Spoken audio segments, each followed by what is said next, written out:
Bugun siz bilan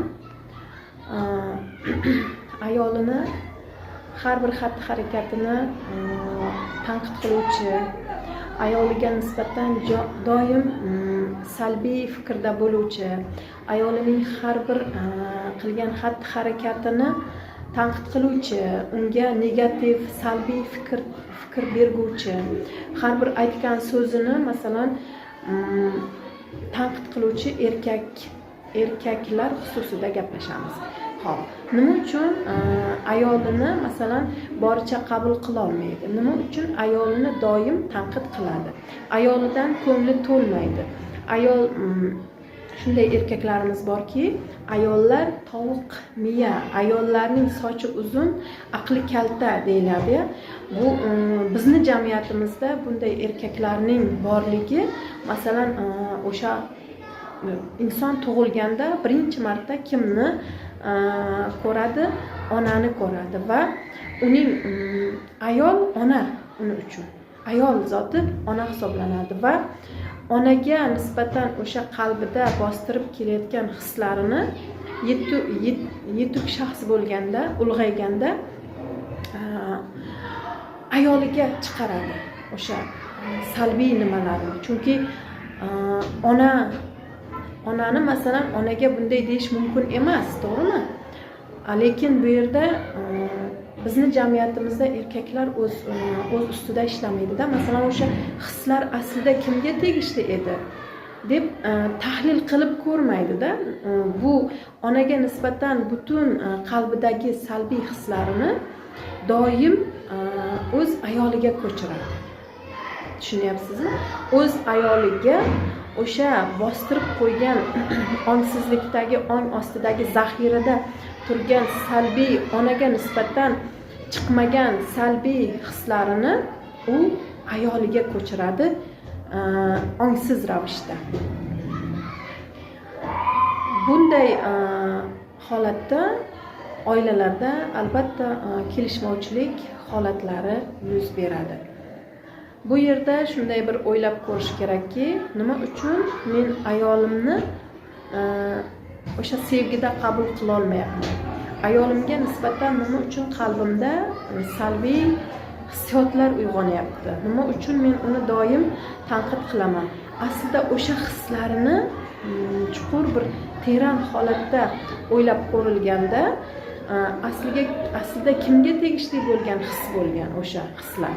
Shular xususida o'ylab nima qilib ko'rish kerak.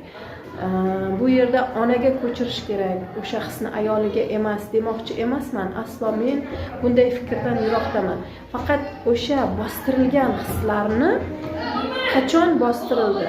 O'sha holatda nima bo'lgan edi? Balkim ona ham stressda bo'lgandir o'sha vaqtda. Tafakkur qilib, o'sha holatga borib, tahlil qilganda ong osti o'sha travmani qo'yib yuboradi.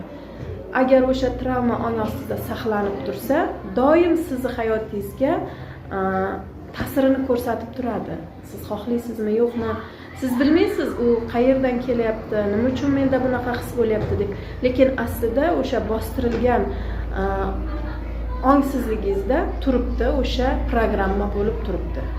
Endi o'shani ishlash vaqti keldi degani bo'ladi. Aslida har bir stressimiz, har bir qo'rquvimiz, har bir hissiy holatimiz men bilan ishla degan signal bo'ladi aslida.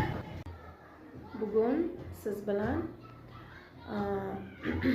ayolini har bir xatti-harakatini tanqid qiluvchi, ayoliga nisbatan doim salbiy fikrda bo'luvchi, ayolining har bir qilgan xatti-harakatini tanqid qiluvchi, unga negativ, salbiy fikr berguvchi, har bir aytgan so'zini masalan tanqid qiluvchi erkaklar xususida gaplashamiz. Xo'p, nima uchun ayolini masalan boricha qabul qila olmaydi? Nima uchun ayolini doim tanqid qiladi? Ayolidan ko'ngli to'lmaydi. Ayol shunday erkaklarimiz borki, ayollar tovuq miya, ayollarning sochi uzun, aqli kalta deyiladi. Bu bizni jamiyatimizda bunday erkaklarning borligi, masalan, o'sha inson tug'ilganda birinchi marta kimni ko'radi? Onani ko'radi va uning ayol ona uni uchun. Ayol zoti ona hisoblanadi va onaga nisbatan o'sha qalbida bostirib kelayotgan hislarini yetuk shaxs bo'lganda, ulg'ayganda ayoliga chiqaradi o'sha salbiy nimalarni. Chunki onani masalan onaga bunday deyish mumkin emas, to'g'rimi? Lekin bu yerda bizni jamiyatimizda erkaklar o'z ustida ishlamaydi-da. Masalan, o'sha hislar aslida kimga tegishli edi deb tahlil qilib ko'rmaydi-da. Bu onaga nisbatan butun qalbidagi salbiy hislarini doim o'z ayoliga ko'chiradi. Tushunyapsizmi? O'z ayoliga o'sha bostirib qo'ygan ongsizlikdagi, ong ostidagi zaxirada turgan salbiy, onaga nisbatan chiqmagan salbiy hislarini u ayoliga ko'chiradi ongsiz ravishda. Bunday holatda oilalarda albatta kelishmovchilik holatlari yuz beradi. Bu yerda shunday bir o'ylab ko'rish kerakki, nima uchun men ayolimni o'sha sevgida qabul qila olmayapman? Ayolimga nisbatan nima uchun qalbimda salbiy hissiyotlar uyg'onyapti? Nima uchun men uni doim tanqid qilaman?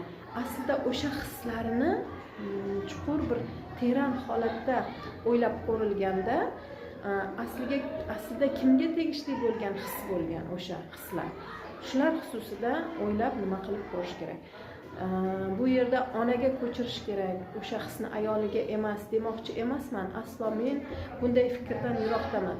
Faqat o'sha bostirilgan hislarni qachon bostirildi? O'sha holatda nima bo'lgan edi? Balkim ona ham stressda bo'lgandir o'sha vaqtda. Tafakkur qilib, o'sha holatga borib, tahlil qilganda ong osti o'sha travmani qo'yib yuboradi. Agar o'sha travma ong ostida saqlanib tursa, doim sizni hayotingizga ta'sirini ko'rsatib turadi. Siz xohlaysizmi, yo'qmi? Siz bilmaysiz u qayerdan kelyapti, nima uchun menda bunaqa his bo'lyapti deb. Lekin aslida o'sha bostirilgan ongsizligingizda turibdi, o'sha programma bo'lib turibdi. Endi o'shani ishlash vaqti keldi degani bo'ladi. Aslida har bir stressimiz, har bir qo'rquvimiz, har bir hissiy holatimiz men bilan ishla degan signal bo'ladi aslida.